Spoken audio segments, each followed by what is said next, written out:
Let us understand the experiment AC and DC measurement. Under that, to demonstrate the use of semiconductor Hall sensor ACS7210 for DC current measurement. Let us see what are the apparatus and the components required for carrying out this experiment. We need ACS 712 Hall sensor.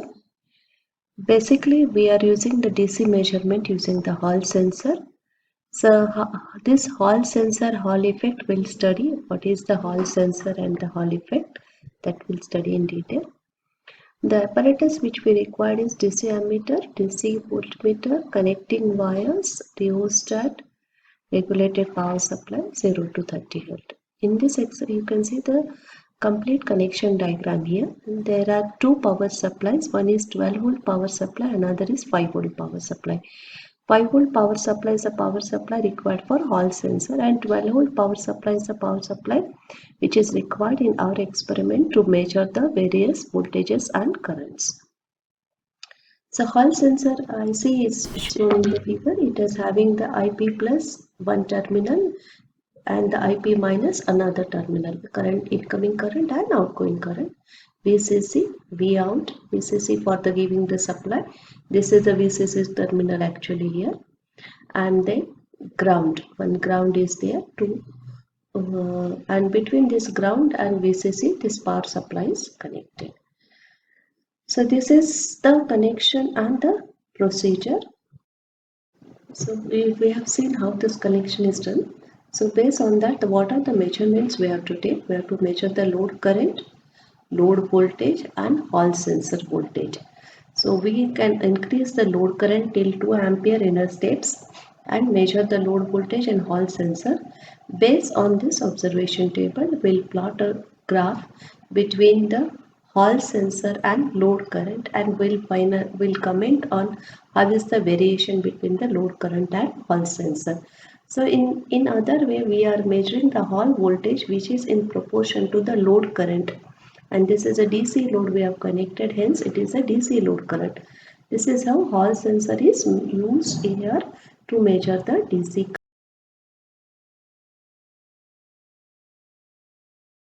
The experiment that explains the Hall effect. If we have a thin conductive plate as illustrated and we set current to flow through it, the charge carriers would flow in a straight line from one to the other side of the plate.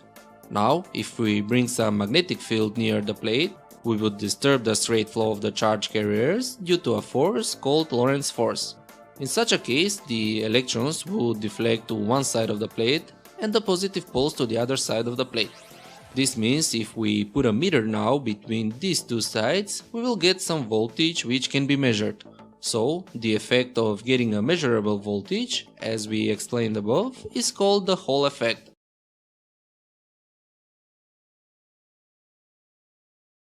Current, DC current using the Hall sensor. Let us see the setup here. This is the power supply, dual power supply, having two power supplies here, 0 to 32 volts on both sides. And this is the other requirements what we need: voltmeter, ammeter, again one more voltmeter, and the load which is taken as the rheostat. So let us see the connection of Hall sensor. So Hall sensor is here, you can see there 5 pins are there. This is IP1 minus, IP1 plus, and then VCC, ground and V out. So V out and the ground is for Hall sensor output and VCC is for Hall sensor supply. So let us perform this experiment. I will switch on the power supply. First we have done the connection as per the circuit diagram. Now we will switch on the power supply. Adjust, this supply is given to the Hall sensor IC between VCC and ground. So first we will adjust this voltage to 5 volts here. That is the standard voltage what we require for this IC. After adjusting this voltage to 5 volt, we will take a reading for voltage. This is the Hall sensor voltage. You can see here 2.52 volts, and the current. Because we have not connected any load, the current value is 0 in this case.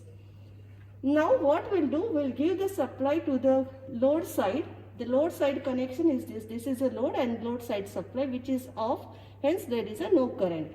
We'll increase this voltage so that till 2 ampere the maximum current we can see here. So let us increase this voltage now. So just take some 8 volts. Okay, 0.8 volt I have adjusted here. This voltage is now increased. The current is 0.05. The same current, even you can see little small deflection current here. Now we'll increase to 2 volts. So after increasing this to 2 volts, this is VL, load voltage 1.94 volts. Load volt across the load. The supply voltage is 2 volts. And the current is very small amount of current we can see here in the scale of 0 to 5. If you say it is just 0.2, around 0.2 amps current, you can see it here. So we have to increase this current till 2 ampere because this pin can sustain that much high current. So let us take one more example, value 4 volt.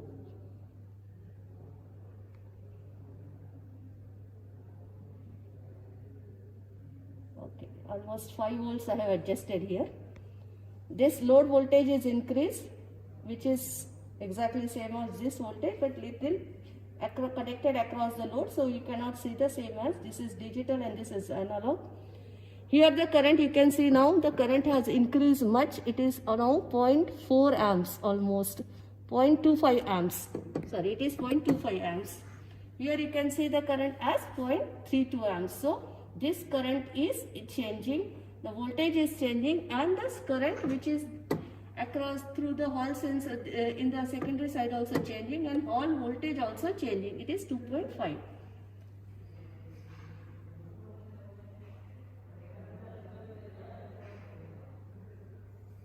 So let us make 7.5. So this is the load voltage. Hall voltage is changed as 2.58. The small change you can see it in the Hall voltage and the small change in the current also. So this will increase till the 10 volts. We'll take one more reading at almost 9.5 volts. So the current is now, load side current is 6.62 ampere. This is the load voltage. Hall sensor voltage, you can see it is increased to 2.64 and this current is 0.5 ampere. So this is how we can check all the parameters. Finally, we have to plot one graph between Hall sensor voltage and the load current, and we have to establish the relationship between these two. So this is how we can use Hall sensor to measure the DC current. We are supplying DC voltage here. Connected the load, DC load is this rheostat, almost 2 ohms rheostat we have adjusted here, and we have done all the measurement. I hope this is clear to you how to perform this Hall sensor. While switching off, switch off first load side voltage, then Hall sensor voltage, and then you switch off the supply.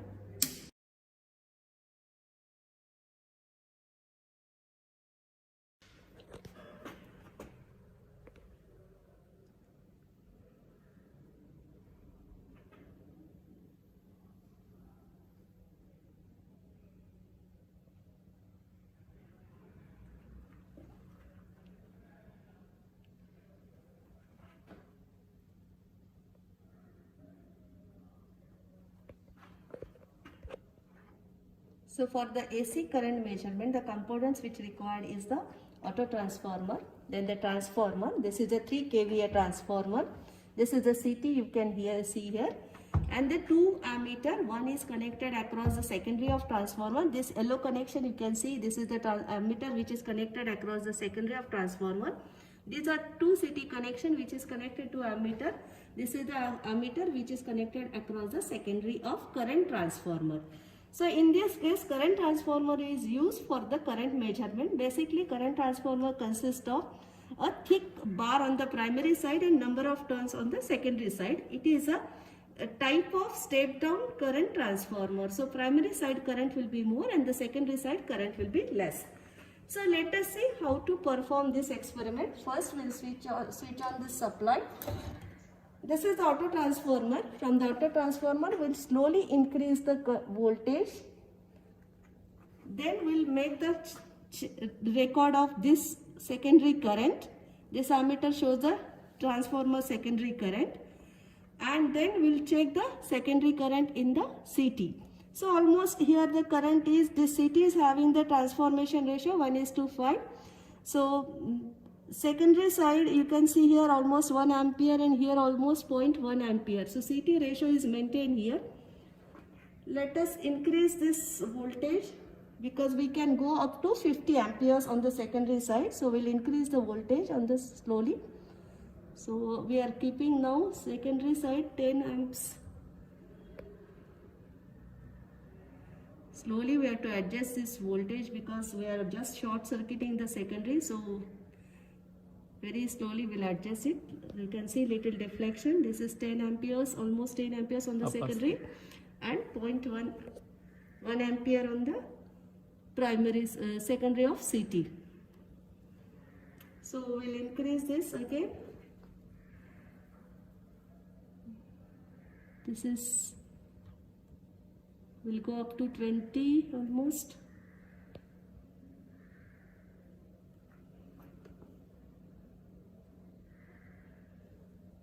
Okay, little bit I'm increasing here the voltage. So I've adjusted here 20 amperes in the secondary side of transformer. The voltage is very less, almost 20 voltage is there on the primary side of transformer. Secondary side current is 20 amperes and this CT current is 2 amperes. So the ratio you can see here, when it was 10 amperes, here it was 1 ampere. Now it is 20 amperes, here it is 2 amperes. So same CT ratio is maintained. So this is how we can use this CT for the current measurement, especially for the high power measurement where we need to measure high current. We are using the CT. So same CT principle is used here also. We can take one more reading for 50 directly. We'll check for the 50 amperes now. So for 50 amperes here almost it is close to the 2 point double. So it is 5. So whatever we are getting here, just you make it here double. So it is, if it is 50, here it is 5. If it is 25, here it is 2.5. So this is how we can measure the secondary side of the, you can use the CT for measurement of the current. Primary side it is high voltage, high current, which is in this case 25 ampere, and the secondary side of CT is 2.5 ampere. So this is the measurement for the current in the AC side. So while switching off the circuit, you have to first make this auto transformer to 0, check all your readings or meters are reading 0, then switch off.